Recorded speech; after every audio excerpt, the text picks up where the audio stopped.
10º dia de ataques no Ceará. Esse é mais um vídeo da TV Coyote e mais um vídeo também a respeito aí da onda de violência que vem atingindo Fortaleza, a grande Fortaleza e as cidades do interior do estado do Ceará. Até esse momento a gente já tem 200 atentados em 48 dos 184 municípios do estado. O número de ataques por dia vem reduzindo, mas a gravidade e os prejuízos que cada um desses ataques causam vem crescendo bastante. Para vocês terem uma noção, tivemos 3 ataques nessa sexta-feira. Um ataque foi ao viaduto da CE 040 em Messejana, né, a rodovia estadual 040. O barulho da explosão foi escutado em vários bairros diferentes da grande Fortaleza, mas a estrutura não está comprometida. Então, dos ataques a viaduto, e este é o 5º, a gente tem aí, pela primeira vez, uma estrutura ou não comprometida ou não interditada. Apesar disso, foi por causa do tamanho da estrutura e não da má qualidade do artefato utilizado. A gente teve também uma explosão hoje numa parte do viaduto do Conjunto Esperança. Não tenho informações com relação a um possível comprometimento da estrutura. No total, 309 prisões de suspeitos nesses 10 dias, 35 líderes de facção criminosa, e esse número deve subir ao longo do dia de hoje, já foram transferidos para o Presídio Federal de Mossoró, um dos 5 presídios federais que a gente tem no país. Desses 35 líderes, 21 são do Comando Vermelho.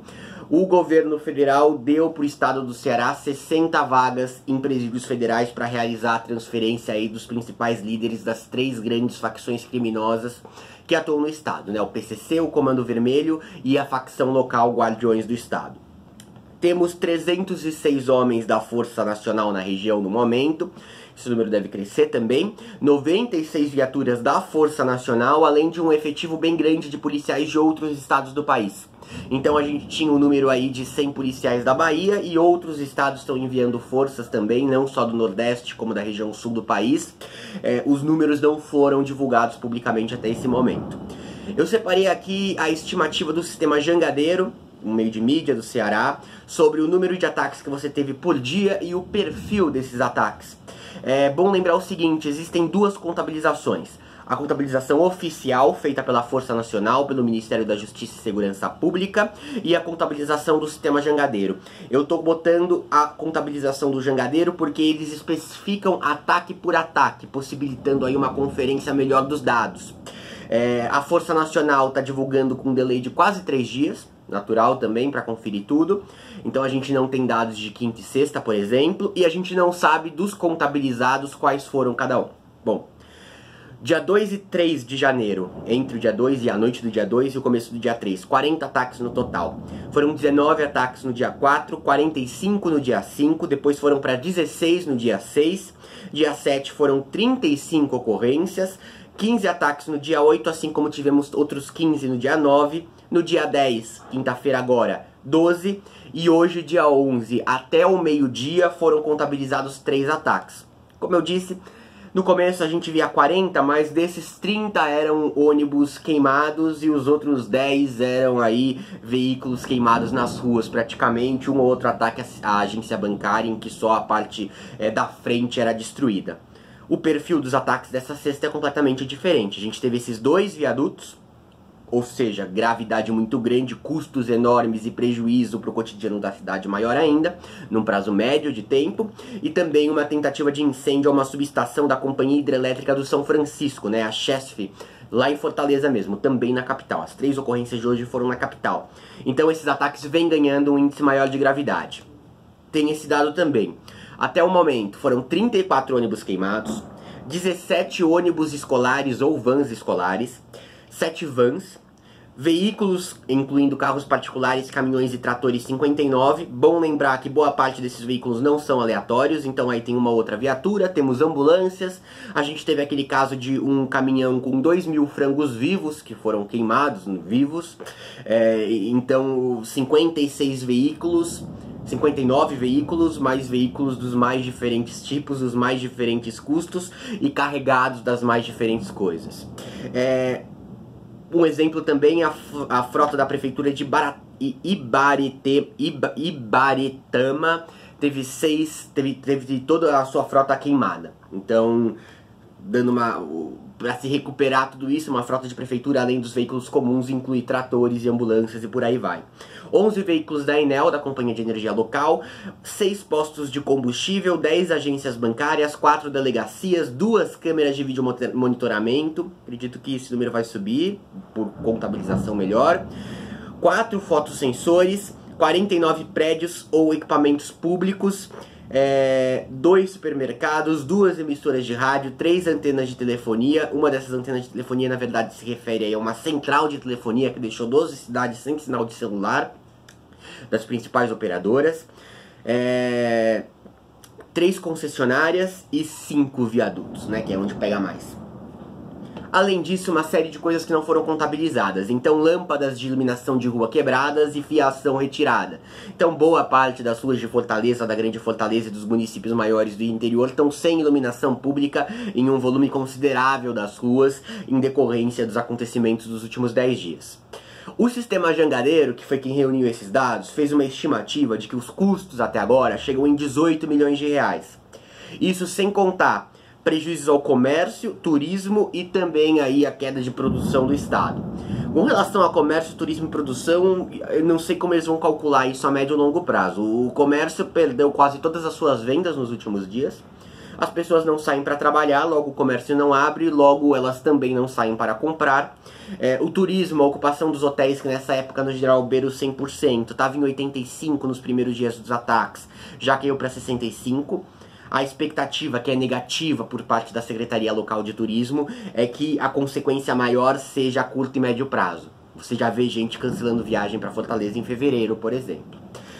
Sem contar toda a imagem que se transmite do estado e tudo mais.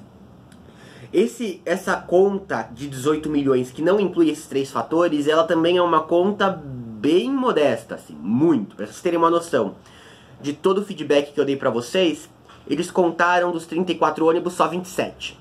Contaram que desses 27, só metade da frota, só 14, né, teriam que ser trocados. Os outros 14 poderiam ser recuperados. Para fazer uma conta modesta, exatamente, que eles utilizaram esse parâmetro.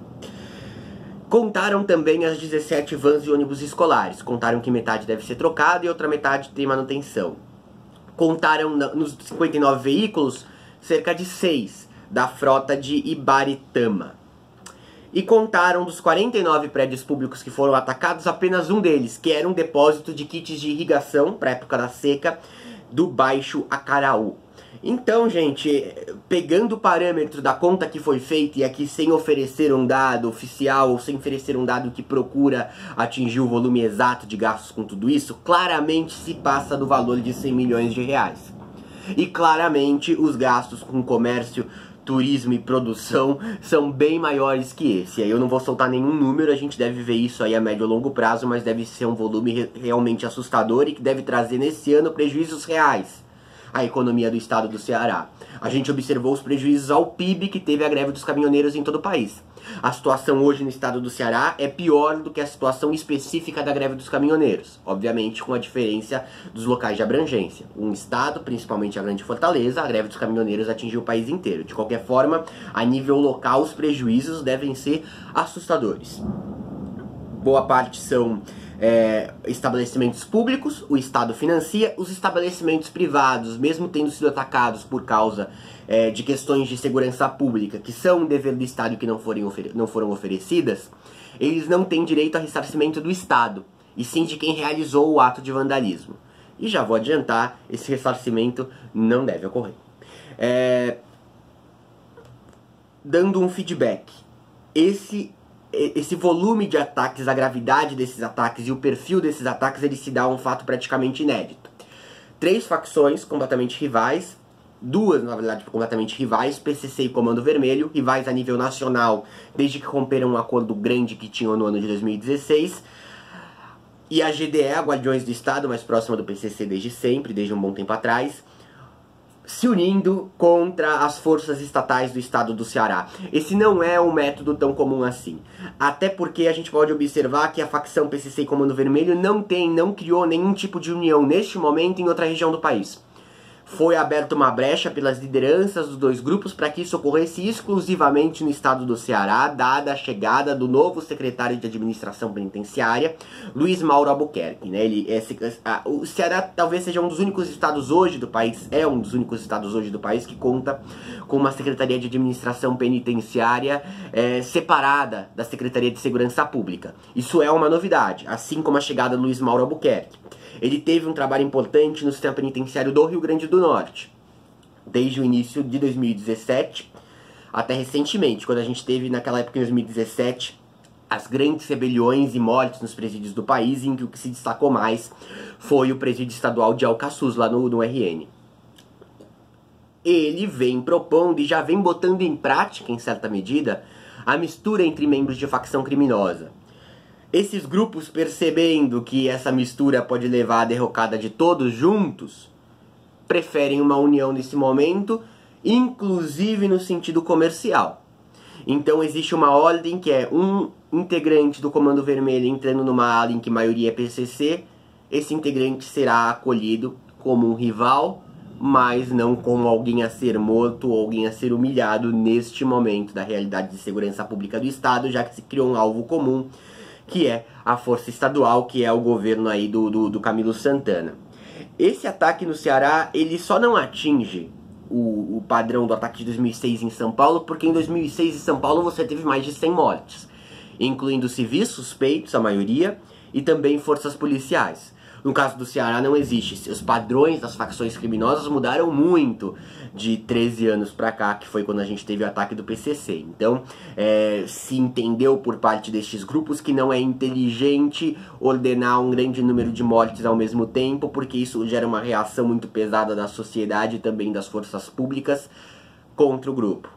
Por isso que o padrão é diferente, mas realmente, se a época fosse outra, a tendência é que esse fosse a maior onda de violência por qual já passou um estado do país. Claramente é a segunda, depois dos fatos de 2006 e, obviamente, depois da crise no sistema penitenciário de janeiro de 2017, mas que foi uma crise que ficou esparsa em todo o país e não concentrada numa única unidade da federação. Eu vou continuar trazendo atualizações. Eu comentei no comecinho da semana que a gente deveria ter a situação um pouco mais calma no final de semana. Apesar da queda do número de ataques, 3, e olha que esses 3 são só até o meio-dia, são ataques de maior gravidade, e o crime organizado do Ceará e as forças de segurança pública não vêm demonstrando disposição neste momento para interromper o embate. O governo estadual não deve ceder em nenhum sentido, ao mesmo tempo em que os grupos criminosos não estão dispostos a ceder ao governo estadual, a aceitar a separação por alas ou tudo mais, por aí vai. É também algo que deve se refletir em outros estados do país, eu já adianto, até pela política de segurança que vem sendo adotada neste segundo mandato pelo Camilo Santana. Houve uma guinada de estratégia de segurança pública por parte do governador do estado do Ceará recente, principalmente para o início do novo mandato. A chegada do Luiz Mauro é um exemplo disso aí. É o principal, né, o epicentro dessa mudança, e é uma mudança que vai muito em direção ao que defende o governo do Jair Bolsonaro e o juiz Sérgio Moro, juiz agora ministro de Segurança Pública e Justiça Sérgio Moro, à frente dos presídios federais, e também aí você vai ver se refletindo em vários outros estados do país, como Santa Catarina, onde você tem PSL, Amazonas, São Paulo com o João Dória, Wilson Witzel no Rio de Janeiro e tudo mais. São políticas de segurança pública que apresentam muita semelhança. Mesmo Camilo Santana sendo do PT e o Jair Bolsonaro sendo do PSL. E vocês, quem discordar, acredito que vai mudar de opinião durante o andar dos próximos meses. Tá tendo essa guinada. É uma mudança total com relação ao primeiro mandato. Um abraço, gente. Eu volto a qualquer momento com mais informações. Qualquer crítica, dúvida ou sugestão é só comentar aqui embaixo. Lembra de se inscrever no canal e que você pode receber as notificações de todos os vídeos da TV Coiote diretamente no seu WhatsApp. Para isso, basta você enviar uma mensagem para o número 011 94387 7721 e salvar este número nos seus contatos. Tá aqui nos comentários e na descrição o número para quem não conseguiu pegar no vídeo. Até mais.